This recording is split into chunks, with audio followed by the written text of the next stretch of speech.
I didn't know this. When it happens to you, you don't know it's going to be a story. You're just living and you're working and it becomes a story. I used to be a newspaper reporter, worked for the Tampa Tribune for 35 years. And in 1992, I was the TV critic and entertainment writer for the Tampa Tribune. In 1992, well, the first of the year, first time I say it, Tampa was Tampa-St. Pete area was the 14th largest TV market. We weren't the biggest newspaper in the country, but if you're in the top 20 markets, the networks really liked you. I would get calls. My phone would ring all day long. ABC, NBC, CBS. And in 1992, we had cable too. So they were all calling, wanting to get some coverage. I wasn't special, but the paper, the market was special. So that's what they were doing. They were trying to get this was before newspapers went away, you know. And then we didn't have the internet yet, not much of it. Well, 1992 happened to be the 40th anniversary of the Today Show. It was the first of the year. It started in 1952. And so the network calls and want to know, Bryant Gumbel is the host, Bryant Gumbel and Katie Couric are the hosts. And they want me to write a story about the 40th anniversary. They kind of celebrated 30, 35, 40. Now I think they're up to 60. Anyway, and so I said, okay, I'll do a story on it. And then one of the editors says, you know, J. Fred Muggs lives in Tampa. Do you know who J. Fred Muggs is? Does anybody know? Nobody knows. You know. Well, in 1952, that's when television was just starting out. And they didn't know what people were watching. They didn't know what they would. There were only 3 networks, ABC, NBC, CBS. And all the production was mostly done in New York City, NBC studios. They hadn't opened NBC Burbank yet. In 1952, they think, well, kids were home in the morning. Let's do kids programming. So all 3 networks were doing kids shows. And then this guy, his name was J. Pat Weaver. Pat Weaver is actually Sigourney Weaver's father. It's kind of a little aside there, but anyway, he actually wound up retiring to Sarasota. But he had this idea, we'll do a news show. We'll do a news show in the morning, and we'll call it Today, but it won't be like a regular news show, because we'll make it for women and families. And so they cast a guy named Dave Garroway, he wore glasses and a sweater vest, and he was kind of a laid-back, soft-spoken guy. Didn't want to alarm you too much in the morning. And then they had a sports guy and a newsman. It's pretty. If you see footage of this on YouTube, he's reading the news, flipping pages of it. And they had the Today Girls. These were attractive women, like Florence Henderson was one, and Lee Merriweather. And they were dressed in very fashionable clothing, and they did the weather and news of fashion to get the women to watch. And their ratings were in the toilet. They just weren't doing very good ratings. The other 2 stations were beating them. They said, what's wrong? We need something for kids. And about this time, there were these 2 pages. One was named Carmine Buddy Manelli, and his life partner, was named Leroy. And they were young NBC pages, and they had sort of dropped out of NBC and opened a pet store in New York, in Manhattan, and they had pony rides. And they bought a little monkey. It was like born, I was only 10 months old. It was 1953. They said, they take it around the networks. Buddy trained him to do tricks. He could play a piano. And he was only he was a cute little chimp, you know. And he named him J. Fred Muggs. They had a contest at their pet store, and the kids called him Muggs because he mugged all the time. He called him Jay because he was jack of all trades, and Fred was the name that Buddy liked. So it was J. Fred. Muggs was the name of the chimp, but he was only a little baby chimp. And they get him on the Perry Como show, which was taped in New York City, and one of the heads of the network sees it and says, "Hey, we could use that. We could use that chimp on the Today Show." And they, oddly enough, missed their chance to have an audition. Traffic is bad, they don't get there. Buddy is there with his little baby chimp in diapers and dressed up. And they go to the commissary, and a big crowd gathers because J. Fred would take a donut and dunk it in coffee and eat it. And this was something really unusual. A little baby monkey is doing this, and everybody's gathered around, and then one of the heads of the network walks through and says, "I want that monkey. I want that chimp for my show." And so they put him on the Today Show as the co-host. That sounds weird, doesn't it? A monkey, a little monkey. And poor Dave Garroway said, I'm a newsman. I worked all my life to build credibility, and I'm sharing the stage with a baby chimp." And the chimp was, and Buddy and Leroy came with the chimp. And even though it was small, it grew rapidly, and they would be off camera, and they had a chain on the back of the monkey, the chimp, and they'd pull it if he got too rowdy. And he was on the show, but the thing happened, the ratings shot through the roof. He started getting 1,000 fan mail a week, 1,000 letters. The show became number one. The monkey, I interviewed one of the executives. He said that monkey was worth $100 million to us. We sold toys, little J. Fred Muggs dolls, and we have all these different toys that they sold, and different gimmicks. And it was around the country, toured the country, and everybody loved this little chimp. And he would always act up on the stage. If you go on YouTube, you'll see he demolishes a desk one day. It was just going wild. Well, Dave Garroway didn't like it, and anyway, they said this chimp had retired, was living in Tampa.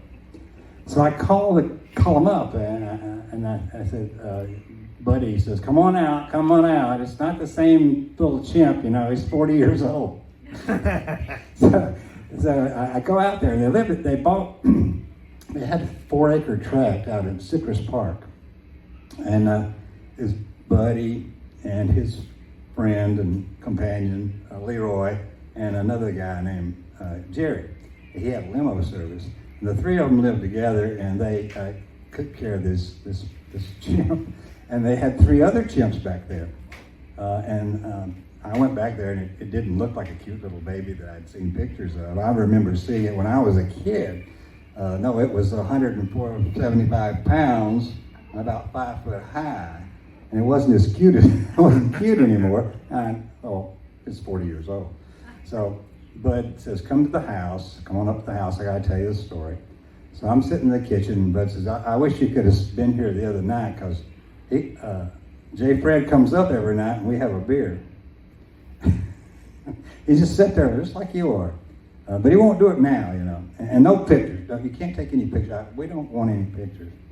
Well, then Bud begins to tell me this story that Dave Garroway was an evil man, and that he put benzodrine in the chimp's coffee and his orange juice to make him act up. And one time he got a bunch of bananas, and he had the chimp's contract. And he said, what do you want, the contract or the bananas? The chimp took the contract. I was really upset, Dave. And then it was terrible because J. Fred loved Dave, and tears started welling up in his eyes. He said, we had it was a wonderful time we had there. We were there for 5 years. We were kings. We were worth a lot of money to the network, and they were just paying us about $250 a week. I thought, well, that was pretty good money, I thought, in the 1950s, because there's 52 weeks a year, every day. But in 1957, they didn't renew it. The chimp bit Dave, and it bit a guest named Martha Ray. She was a comedian. It bit her, and it tore up the set, and it was getting bigger and bigger. It was 5 or 6 years old. So the network said, we got to get a new chimp. And they got this laid-back chimp, and nobody remembers this. His name was Kokomo, and they dressed it just like Dave. It was so weird. Dave is a little monkey, and it didn't do anything. It was very, very docile. It didn't cut up like J. Fred did. So they went on the road. They were on a lot of other shows. They were on a Howdy Doody show. They were on a bunch of other shows. And they rode that fame for about 5 or 6 years, traveling the country, Leroy and Buddy and J. Fred. And then they got an offer from Busch Gardens to come to Florida in the 1970s. Now, this is before I came to work for the newspaper. I didn't have this history in the back of my head, but I looked up the clippings. J. Fred became a celebrity in Tampa. He was a grand marshal of the Gasparilla Parade. He entertained at the state fair. They had this act where he couldn't be a cute little baby anymore because he was already getting up there. They got 5 or 6 other chimps, and they did a whole show, and Buddy and Leroy were in the show together, and it was at Busch Gardens like 3 times a day. And they did it pretty much through much of the 60s, but then Busch Gardens decided to do something else with the Stanleyville Theater, and they went and retired, so semi-retired. They said they traveled a lot, but I don't know whether Buddy was telling me the truth or not. But it turns out that Buddy would watch the Today Show, and every time they mentioned J. Fred Muggs' name, he would write a letter to them saying they owed him money because the name was copyrighted. And then he wanted the clips, all the clips. And he was upset that they didn't invite him back for the 30th, the 35th, or the 40th. They just showed clips and never invited him back.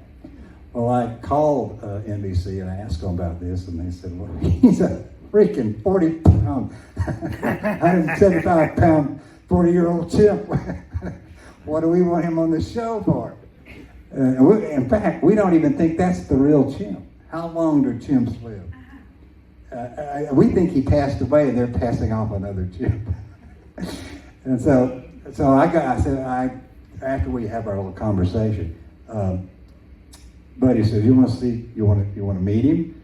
I said, sure, I want to meet J. Fred Muggs. He was famous for a while in the country. So we go out there, and it looks like a big chimp. And he calls him over there, and he says, blow Walt a kiss. What do you think about NBC? And I said, well, can I take a picture? No pictures. I got burned by NBC. No pictures.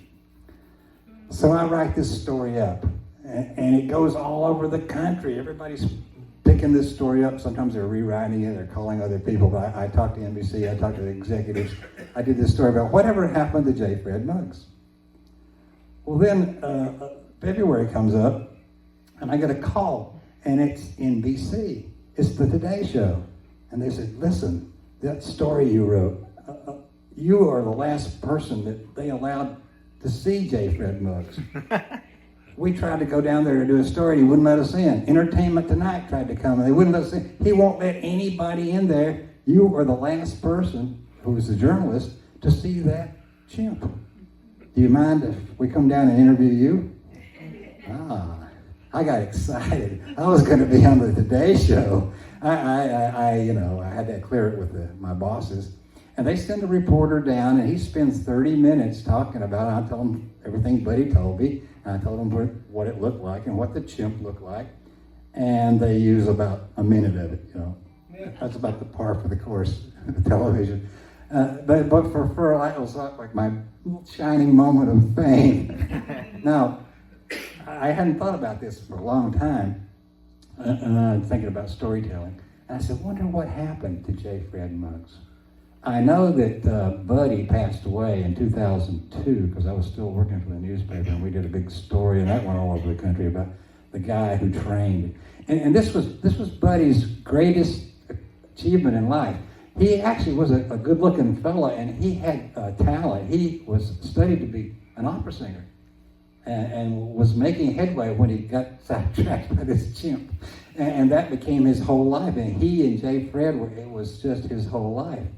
And he died, and if you go out to Myrtle Hill Cemetery on the other side of Ybor City, you'll see this humongous tombstone. And on the backside of it, it says, J. Fred Muggs. And on the other side, there are 3 markers for the 3 guys who lived together and took care of the chimps.